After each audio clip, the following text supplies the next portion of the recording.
La paz de Dios, hermanos, muy buenos días. Gracias damos a Dios por esta mañana. Vamos a continuar con nuestra lectura bíblica en el capítulo 19 del primer libro de Samuel. Hoy vamos a dar lectura del versículo 8 al 24. Agradecemos sus saludos, sus testimonios. Gracias por compartir la liga o el enlace.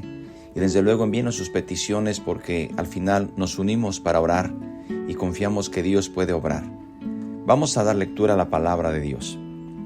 Después hubo de nuevo guerra y salió David y peleó contra los filisteos y los hirió con gran estrago y huyeron delante de él.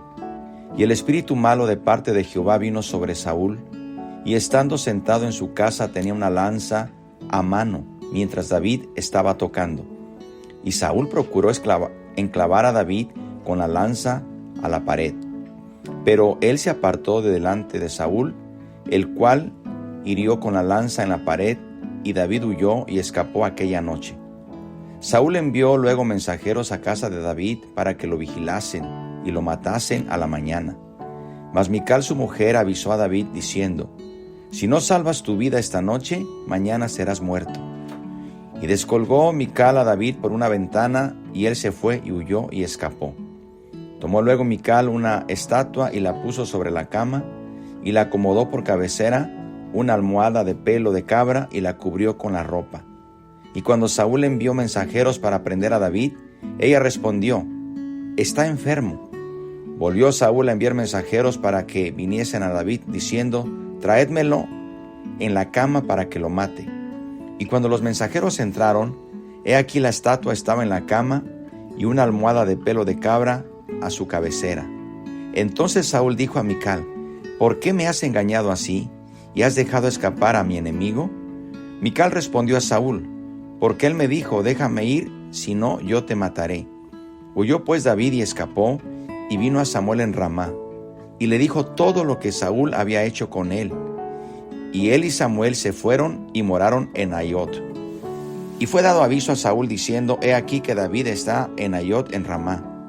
Entonces Saúl envió mensajeros para que trajeran a David, los cuales vinieron una campaña de profetas que profetizaban, y a Samuel que estaba allí y los presidía.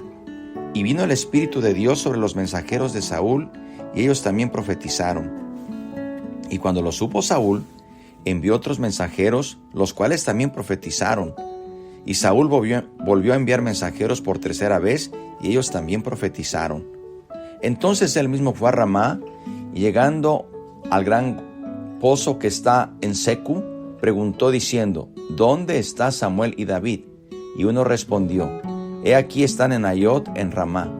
Y fue a Naiot en Ramá, y también vino sobre él el Espíritu de Dios, y siguió andando y profetizando hasta que llegó a Naiot en Ramá. Y él también se despojó de sus vestidos y profetizó igualmente delante de Samuel, y estuvo desnudo todo aquel día y toda aquella noche. De aquí se dijo: ¿también Saúl entre los profetas? Versículo 24 termina nuestra lectura. Hagamos unas breves consideraciones de esta palabra que el Señor nos da en esta mañana. Primeramente vemos que al estallar nuevamente la guerra con los filisteos, los triunfos de David le vuelven a destacar como héroe nacional. Eso bastó para que Saúl cayera en otro arrebato de cólera, nada disimulada contra David, que culminó con el monarca arrojándole su lanza.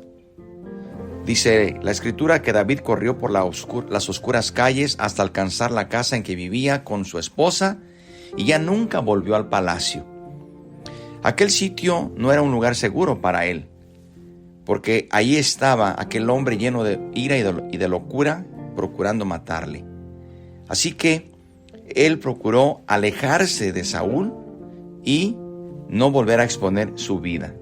Pero notamos aquí de una manera tan especial cómo su esposa salva la vida de David.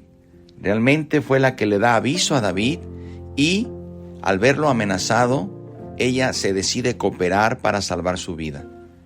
Recordemos que en esos tiempos, aunque era la hija del rey, ella no podía estar por encima del rey.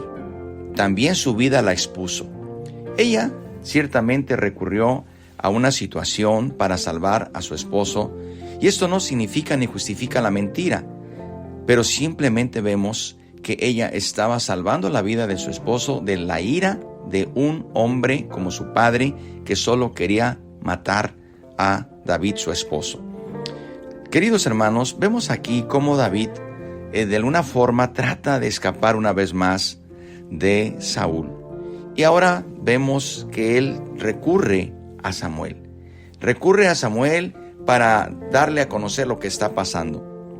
No hay duda que posteriormente, más años adelante, David pudo escribir el Salmo 59, versículo 1 y versículo 16, cuando él se ve en angustia y dice: líbrame de mis enemigos, Dios mío, ponme a salvo de los que se levantan contra mí. Pero yo cantaré de tu poder, alabaré de mañana tu misericordia, porque has sido mi amparo y refugio en el día de mi angustia. Aquí vemos, hermanos, cómo David está escribiendo sus propias experiencias. Nuestras experiencias de hoy serán nuestras alabanzas del mañana. No rehusemos a la prueba, a la lucha, porque el día de mañana o cuando salgamos de la prueba, vamos a cantar y a contar nuestros testimonios. Así que dice la Biblia que tan pronto como Saúl supo que David se escondía en Ramá, envió inmediatamente a arrestarlo, por decirlo de otra manera. Pero cuando los soldados se aproximaron a la escuela de los profetas, que es como se le conoce, el Espíritu de Dios vino sobre ellos, haciendo que también profetizaran en 3 ocasiones. Saúl envió una y otra vez gente armada con ese propósito, y en cada una de ellas cayeron bajo la fuerte influencia del poder de Dios. Esto significa que la presencia de Dios estaba ahí, donde estaban los profetas Samuel y David. Y cuando llegan estos hombres, no hay más que explicar que la presencia de Dios los invadió. En este sentido podemos entender a lo que se refiere la palabra de Dios. La presencia de Dios es tan fuerte que los toma y sus propósitos malvados de arrestar y de matar a David quedan a un lado. Notamos entonces que el frustrado ataque de Saúl fracasa, y al ver que no tiene resultados, él mismo va y se quiere hacer cargo del asunto.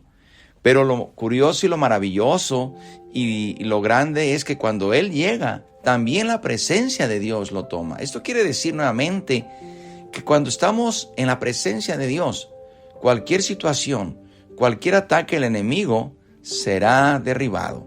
Queridos hermanos, asegurémonos que donde estamos esté la presencia de Dios, porque donde está la presencia de Dios suceden cosas maravillosas. Esto nos recuerda testimonios de hermanos en nuestros inicios de nuestra iglesia, cuando estaban siendo llenos del Espíritu Santo, llegaban los policías, los gendarmes para querer arrestarlos, y cuando llegaban caían de rodillas, caían en un espíritu quebrantado por la presencia de Dios. No resistían la presencia de Dios. ¿Quién puede resistir la presencia de Dios? Ni aún los arrestadores, ni aún los enemigos, porque donde está la presencia de Dios, hay libertad, hay sanidad y hay restauración.